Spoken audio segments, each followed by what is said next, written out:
ebidensya, resibo, walang lusot ang may atraso. Ang mga resibong nakalap ngayong hapon, iba't ibang krimen ng sex trafficking, inaksyonan ng resibo kasama ang ilang operatiba sa loob ng unit na ito sa isang paupahang building sa Espanya, Maynila. Pinapunta ng mga asset ng NBI ang target na si Patricia at ang kanyang mga alaga. Mga maselang larawan at video ng mga batang 12 taong gulang pababa natagpuan ng mga otoridad sa 2 cellphone ng isang ginang sa Bulacan. Hinala pa nila, isinalang din ng mga batang ito sa live shows para sa mga dayuhang customer. Confirm. Confirm na. Ang pagtuntun ng mga operatiba sa taong nasa likod ng cyber sex trafficking na ito, abangan mamaya!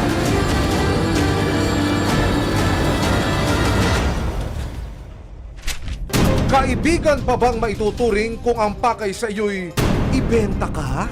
Yan ang naresibuhan ng aming team.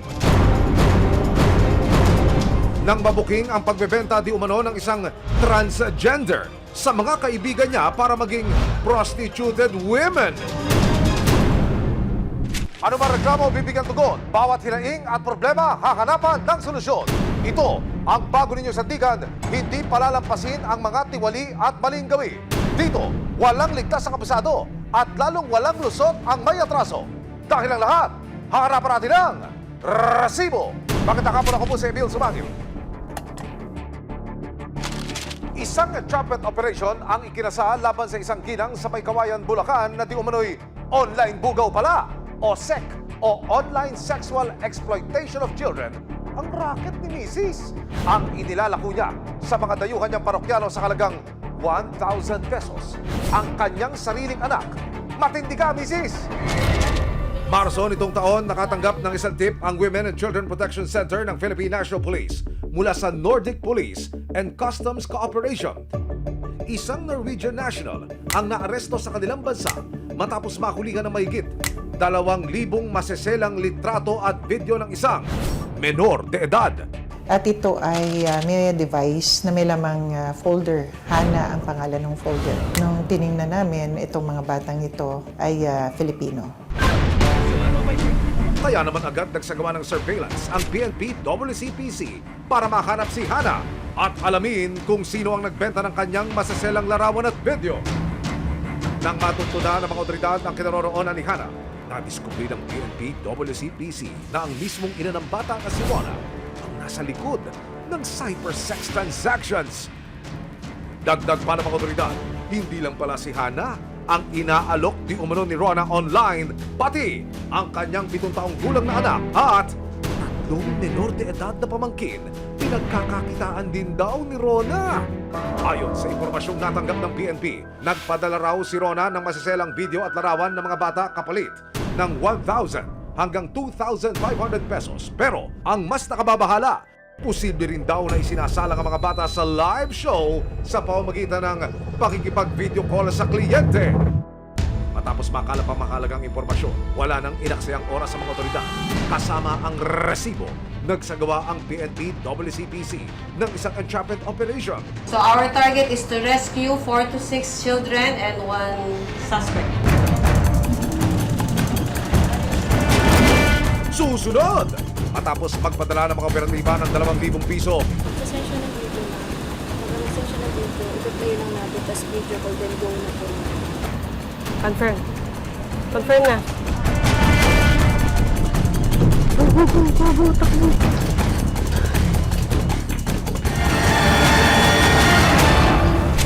abangan mamaya, isang transgender sa Maynila. Inaalok ang sarili niyang mga kaibigan sa ilang valued clients. May aksyon, may ebidensya, resibo, walang lusot ang may atraso. May aksyon, may ebidensya, resibo, walang lusot ang may atraso. Ginang sa Bulacan, ibinebenta ang sarili niyang anak at mga pamangkin online. Kaya para mahuli ang suspect na si Rona, hindi niya tunay na pangalan at masagip ang mga paslit niyang biktima, agad na nagsagawa ng entrapment operation ng PNP WCPC. Kung may kasama, hindi ko na lang yung identity niya o ID. Second, yung victims, Kailangan makuha pa rin natin identity through take a picture. Ang sistema natin is, meron mo na show, sa band gagawin, and then after the show, we start now the rescue and the entrapment.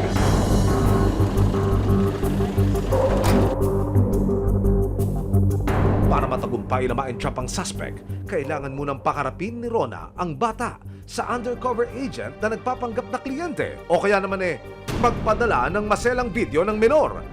As of this time, naka-ready na siya to engage. So hinihintay na lang yung go signal para sa kanyang yung live show na ibibigay sa atin. Matapos magpadala ng mga operatiba ng 2,000 piso. Sa session ng video na, pag nag-session ng video, i-play lang natin, tapos video call, then go na po. Pero bago magpadala ng maselang video, may mahigpit munang bilin si Rona. Promise, you don't post it ha?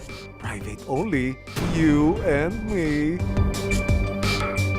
Ang siste, sa ganitong uri ng kalakaran, hindi ba sisigurong hindi kakalat ang mga larawan at video? Pababayin ko yung dalawa. Nag-reply na siya, di ba? Pababayin mo lang. Sending na. Ilang saglit pa, nagpadala na siya ng isang video sa undercover agent. Kumpirmado, ang kanyang 12 taong gulang na anak na si Hannah ang kumakaway sa ipinadalang recorded video ni Rona. Confirm. Confirm na. Sa hudyat ng mga otoridad, sumugod na sila sa bahay ng suspect.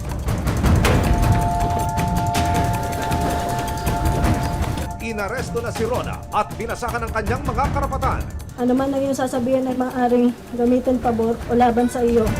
Nasagip din ang kanyang 2 anak na sina Hannah at Ella, hindi nila tunay na mga pangalan. Isinama muna sila sa PNP WCPC headquarters sa Camp Crame.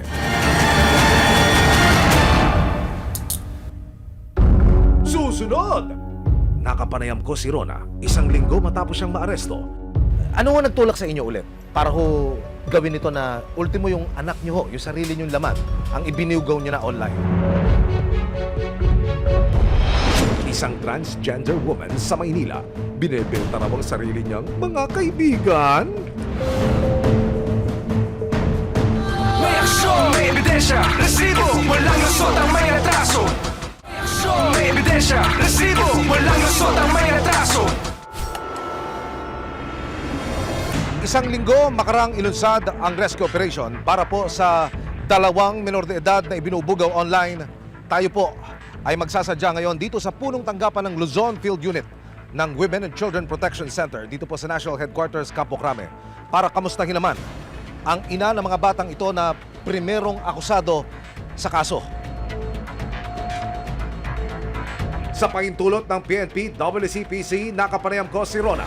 Una-una, gano'n nyo na ho katagal ginagawa po ito? Taon na rin po. Mga 1 taon mahigit na rin po. Minsan na raw pinasok ni Rona ang ganitong kalakaran. Paano nyo natutunan, sino nagturo sa inyo na gawin ho yung ganitong klase ng hanap buhay? Nakikita ko lang din ho yung dati sa mga ano lang din, yung mga nababalitaan, ganyan Aha. siguro. Uuna po kasi ako lang eh. Ano ho nagtulak sa inyo ulit? Para ho gawin ito na ultimo yung anak nyo ho, yung sarili nyong laman, ang ibiniugaw nyo na online. Dahil sa pera, naikayat ako. Dapat una ayaw ko talaga eh. Una, talaga siyempre, naano lang talaga ako. Kaya minsan inakausap ko na rin naman yung anak ko na sorry ako kasi hindi ko naman din talaga gusto. Nang makita niyang malaking oportunidad ito para kumita, dito na raw niya naisipang ialok sa mga kliyente ang sarili niyang mga anak. Nakakausap ko na foreigner, sana yung nag-offer sa mga mga minor de edad ba na tinanong niya kung may anak ako, gano'n. Yun ako, nag-offer na siya ng gano'n. Ano yung binabanggit niya ma'am sa iyo na yung unang offer, yung unang alok? Ano sinasabi nung dayuhan na ito? Kasi napakita ko po kasi yung mga anak ko eh. Kumbaga parang sa family, gano'n, sasend mo yung picture. Tapos yun na, hanggang sa parang natipuhan niya yung isang anak ko na bata. Ganun. Opo. Yun na, nag-offer na siya na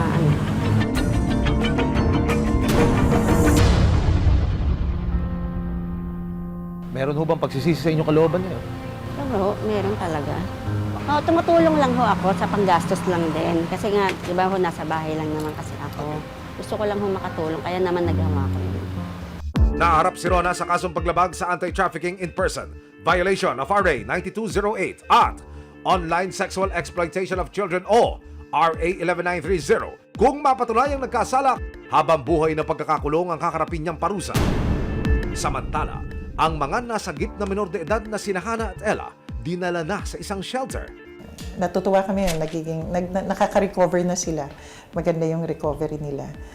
Hopefully, sana maintindihan kami na magulang na itong mga ganitong bagay supposed to be ay bantayan. Be aware doon sa mga ina-upload natin. Maaring ito ay maabuso mga bata o kaya ay may pasa. 5 babae na naimbitahan mag-inuman, nire-recruit na pala sa prostitusyon at 4 sa mga ito, menor de edad. Dahil dyan, isang operasyon ang ikinasa para mahuli na ang bugaw na si alias Patricia. Mayo nitong taon, nakatanggap ng report ang National Bureau of Investigation, Organized and Transnational Crime Division o NBI-OTCD. May illegal daw na binebenta ang isang transgender sa Maynila. Ang kanyang ninenegosyo raw online ang sarili niyang mga kaibigan. Agad na isinagawa ng NBI-OTCD at Destiny Rescue Pilipinas ang kanilang pagmamanman. Magsasabi siya na mayroon siyang mga minors na ages, usually 14 to 17 ang sinasabi niya. So pag nag-usap na kayo, tatanungin ka kung ilan yung kailangan mo. Pag sinabing 2, 3, yun, magsisend siya ng photos. So papipiliin ka niya doon. Take your pick daw, ika nga, kapag may napili na ang customer, saka raw dadalhin ni Patricia ang kanyang mga kaibigan at alaga sa napagkasundo ang Nita Place. Ang offer niya is usual is 6,000 to 10,000.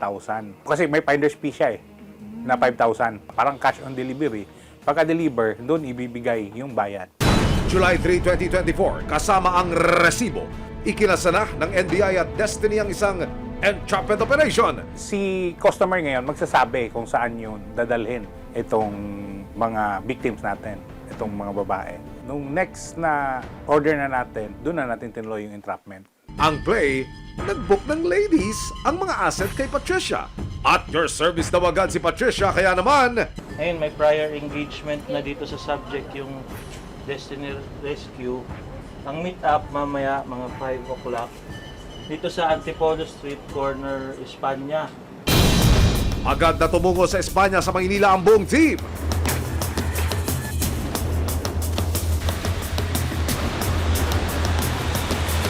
Sa loob ng unit na ito, sa isang paupahang building sa Espanya, Maynila, pinapunta ng mga asset ng NBI ang target na si Patricia at ang kanyang mga alaga. Update sa loob, nakapasok na po yung agent, then waiting na lang yung subject na magpakita.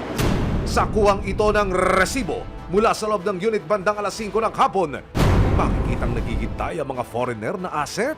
Wala pang kalahating oras, dumating na si Patricia kasama ang 5 babae. Habang nasa loob na ng unit ang target na si Patricia, patuloy ang ginagawang monitoring ng mga asset ng NBI na nasa second floor ng parehong unit. Naka-standby naman sa isang eskinita malapit sa unit ang ibang miyembro ng team. Sir, ano daw sir ang balita dun sa loob po? Waiting na tayo sa signal na lang. Malapit na tayo mag-go. Nandun na daw sir sa loob po yung subject po. Yes. Ilang saglit pa, nagsimula na ang inuman kuno ng mga asset kasama ang mga kaibigang bit-bit ni Patricia. Si Patricia nakisali na rin sa happy-happy. Maya-maya pa, inabot na ng asset ang bayad na 3,000 pesos kay Patricia. Kunyak na ito para arestuhin siya.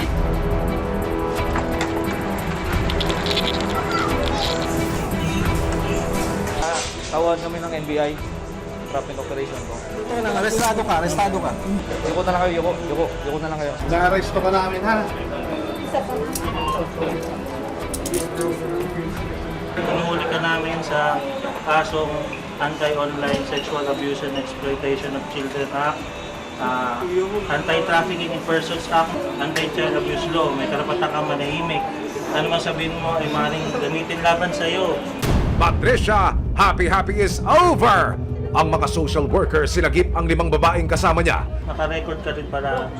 Tapos ito yung mga nakuha naming mark money sa iyo, ha.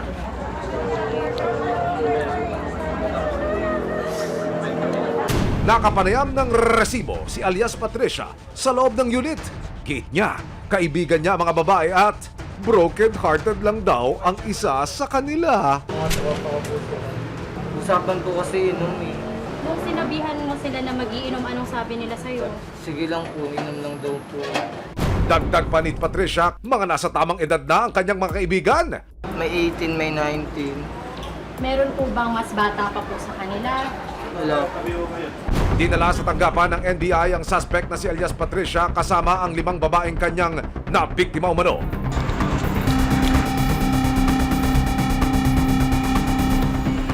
Dito sila inassess ng mga social worker.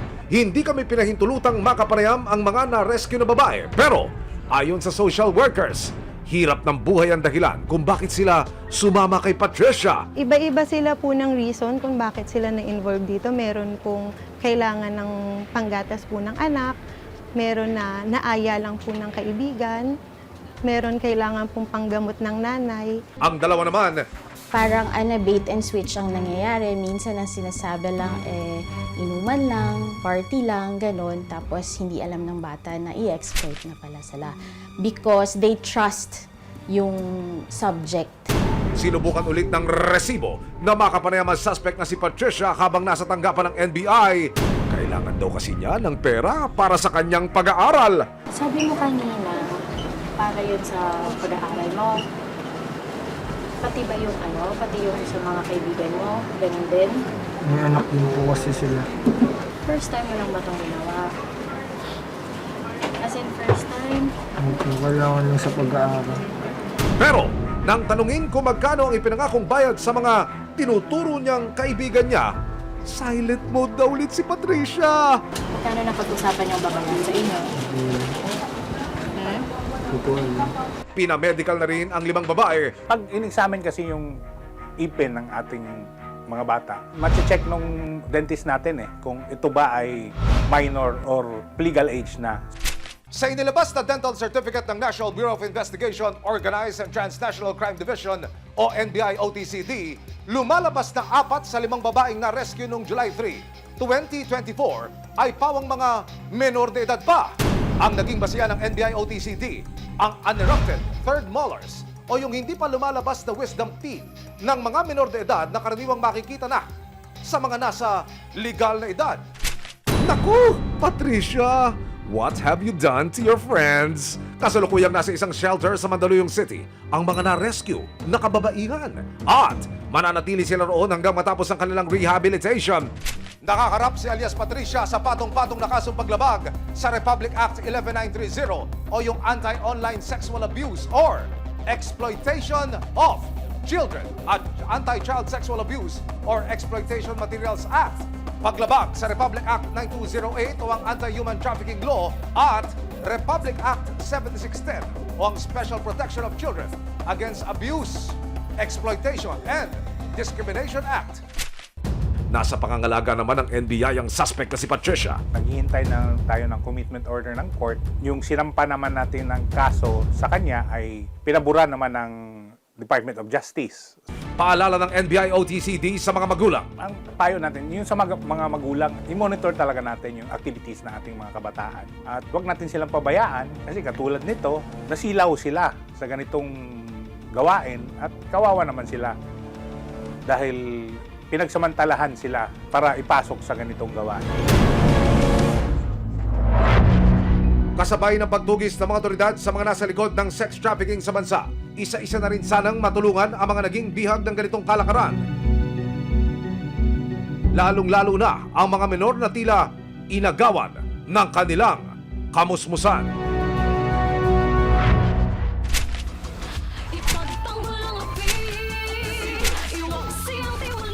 Sama-sama nating ituwid ang tiwali at baluktot. Itakwil ang maling gawi at modus na bulok. Walang ligtas ang kabusado at lalong walang lusot ang may atraso. Dahil ang lahat, hahanapan natin ang resibo. Hanggang sa muli, ako po si Emil Sumangit. May aksyon, may ebidensya, resibo, walang lusot ang may atraso.